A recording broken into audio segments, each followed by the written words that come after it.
नवाब मलिक 3 मार्च तक ईडी की कस्टडी में भेजे गए। पीएमएलए कोर्ट से नवाब मलिक को नहीं मिली जमानत। ईडी की टीम नवाब मलिक को लेकर विलाडपिया दफ्तर पहुंची। तीसरी मंजिल पर स्पेशल सेल में मलिक रहेंगे। ईडी कस्टडी के दौरान नवाब मलिक घर का खाना और अपनी दवाएं ले सकेंगे। पीएमएलए कोर्ट ने इजाजत दी। नवाब मलिक ने कोर्ट में ईडी पर आरोप लगाए, कहा बिना किसी समन के गिरफ्तार किया, घर पर हिरासत में रखा। पीएमएलए कोर्ट के सामने ईडी ने 35 पन्ने की रिमांड कॉपी पेश की, कहा नवाब मलिक के खिलाफ सबूत। कोर्ट के फैसले के बाद नवाब मलिक का ट्वीट, कहा तुम्हारा तो सिर्फ वक्त है, हमारा दौर आएगा।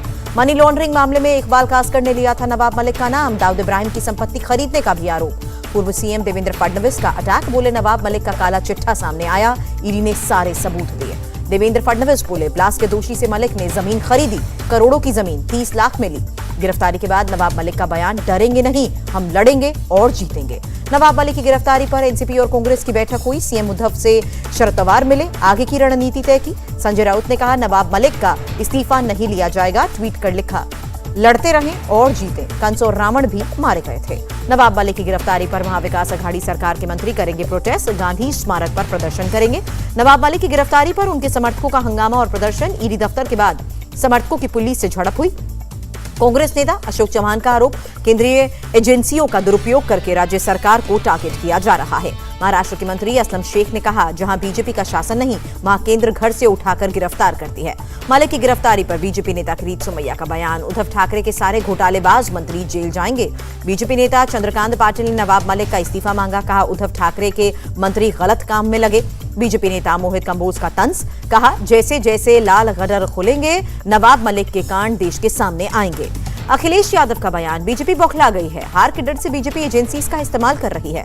पश्चिम बंगाल की सीएम ममता बनर्जी ने शरद पवार से फोन पर बात की, मलिक की गिरफ्तारी को गलत बताया। यूपी में पीएम मोदी का धुआंधार प्रचार, बाराबंकी और कौशाम्बी में सपा, बसपा और कांग्रेस पर प्रहार किया। वोट बंटवारे की बात पर कौशाम्बी में बोले प्रधानमंत्री मोदी, जिन्हें ऐसा लगता है वो पोलिंग बूथ पर लंबी कतारें देख लें।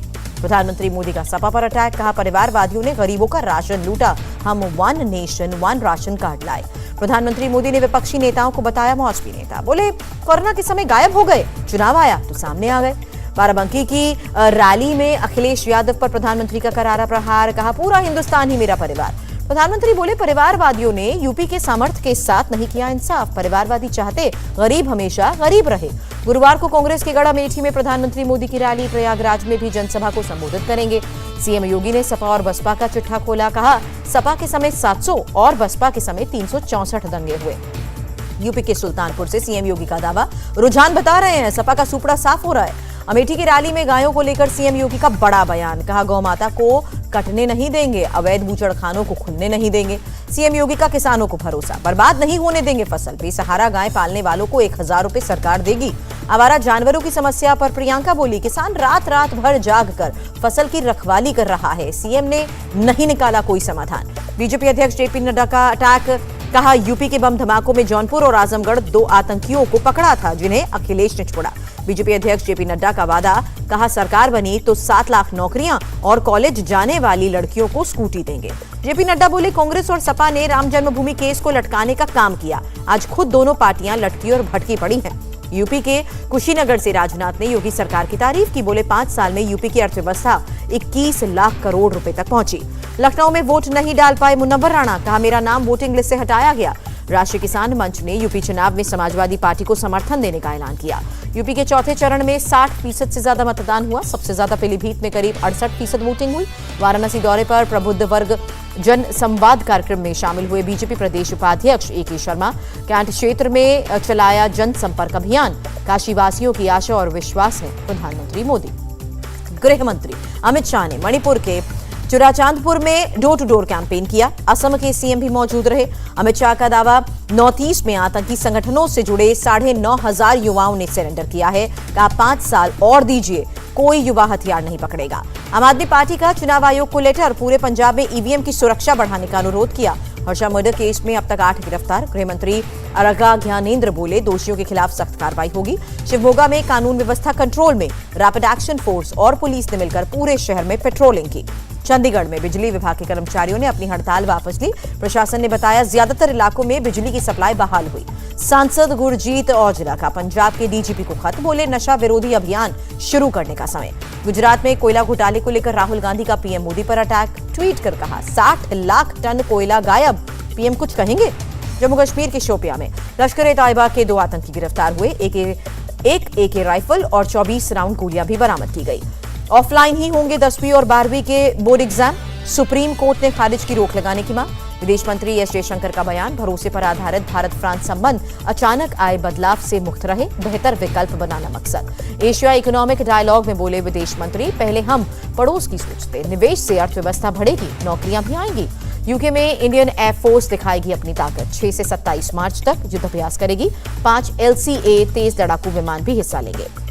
भारतीय सेना ने mini remotely piloted aircraft system की जरूरत पर जोर दिया, कहा इससे हाई ऑल्टीट्यूड एरियाज की निगरानी में भी आसानी होगी। बिजनेसमैन मुकेश अंबानी ने एशियन इकोनॉमिक डायलॉग को संबोधित किया, बोले न्यू एनर्जी के दम पर भारत बनेगा ग्लोबल पावर। मुकेश अंबानी ने जलवायु परिवर्तन को मानव जाति के भविष्य के लिए बताया बड़ा खतरा, कहा ग्रीन एनर्जी विकल्प नहीं, समय की जरूरत। राजस्थान सरकार ने पेश किया बजट, बेरोजगार श्रमिकों को हर साल 100 दिन का रोजगार मिलेगा। 18 जिलों में नए नर्सिंग कॉलेजेस भी खोले जाएंगे। 2000 करोड़ रुपए की लागत से शुरू होगा राजस्थान सूक्ष्म सिंचाई मिशन, 4 लाख किसानों को फायदा होगा। दिल्ली एमसीडी चुनाव की तैयारी में आम आदमी पार्टी 12 और 13 मार्च को 70 विधानसभा इलाकों में निकालेगी एमसीडी बदलाव यात्रा। दिल्ली सरकार में मनीष सिसोदिया का पद और बढ़ा, पीडब्ल्यूडी विभाग भी सौंपा गया। अनीस खान की मौत के मामले में 2 गिरफ्तार, 3 सदस्यीय मामले की जांच कर रही है। सीएम ममता बनर्जी ने सीबीआई जांच से इनकार किया, कहा किसी को भी राज्य में अशांति फैलाने की इजाजत नहीं, पुलिस उचित कार्रवाई कर रही है। पश्चिम बंगाल की मुख्यमंत्री ममता बनर्जी ने हावड़ा में उद्योगपतियों के साथ बैठक की, निवेश को लेकर चर्चा। दुकानों में मराठी साइन बोर्ड को चुनौती देने वाली याचिका खारिज हुई, हाईकोर्ट ने लगाया 25,000 का जुर्माना। अवैध पशु तस्करी के मामले में ईडी का एक्शन, बीएसएफ के पूर्व कमांडेंट सतीश कुमार की 2 करोड़ 88 लाख रुपए की संपत्ति अस्थायी तौर पर कुर्क की। गाजीपुर में मुख्तार अंसारी की 2.25 करोड़ की संपत्ति जब्त की गई, पत्नी आफसा अंसारी के नाम पर महुआ बाग में जमीन थी। एक्टर डायरेक्टर महेश मांजरेकर के खिलाफ केस दर्ज, मराठी फिल्म में नाबालिग बच्चों के साथ अश्लील सीन दिखाने के आरोप। सूरत में 4 मंजिला इमारत में भीषण आग लगी, 20 लड़कियों को सुरक्षित निकाला गया। श्रीनगर समेत जम्मू कश्मीर के कई हिस्सों में बर्फबारी, लोगों का जनजीवन अस्त व्यस्त हुआ। 28 फरवरी से शुरू होगा इंटरनेशनल कोलकाता बुक फेयर, उद्घाटन समारोह में सीएम ममता बनर्जी होंगी शामिल। देश में कोरोना के 15,102 नए केसेस, 24 घंटे में 278 लोगों ने दम तोड़ा। स्वास्थ्य मंत्री मनसुख मांडविया ने कोविड वैक्सीनेशन कार्यक्रम पर हार्वर्ड यूनिवर्सिटी की 2 रिपोर्ट्स को जारी किया। केरल में कोरोना के 5,000 से ज्यादा नए केसेस मिले, 24 घंटे में 188 लोगों की मौत। महाराष्ट्र में कोरोना के 1,000 से ज्यादा नए संक्रमित, 24 घंटे में 23 ने जान गंवाई। भुवनेश्वर में धार्मिक संस्थानों ने अब श्रद्धालुओं को वैक्सीनेशन सर्टिफिकेट दिखाने की जरूरत नहीं होगी, ओडिशा सरकार का फैसला। यूएन महासचिव ने यूक्रेन के हालात को चिंताजनक बताया, यूक्रेन के 2 इलाकों को मान्यता देने की रूस की कार्रवाई को कहा यूएन चार्टर का उल्लंघन। यूएन जनरल असेंबली में यूक्रेन के विदेश मंत्री का रूस के आरोपों से इनकार, कहा यूक्रेन के परमाणु हथियार हासिल करने के आरोप हैं निरर्थक।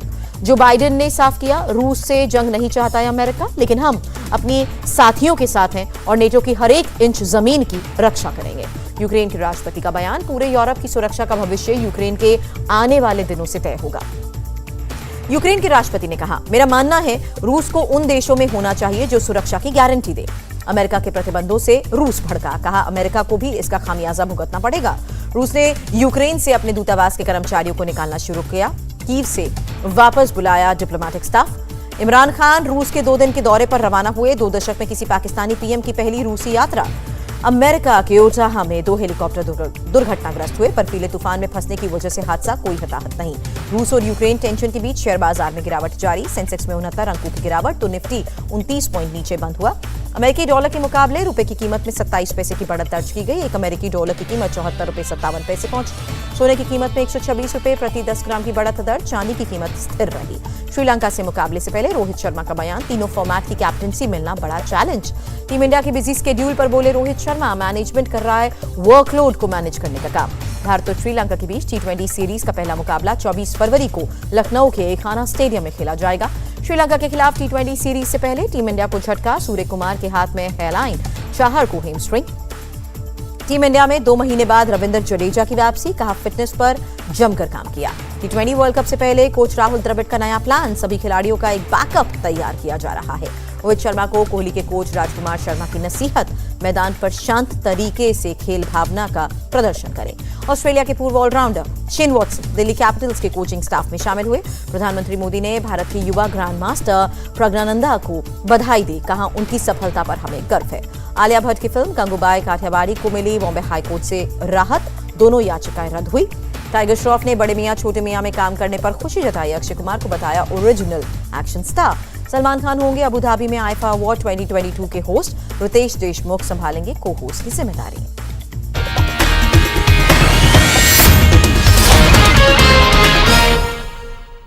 इंडिया टीवी हर वक्त हर जगह डाउनलोड करने के लिए सर्च करें India TV news Google play store या ऐप स्टोर पर।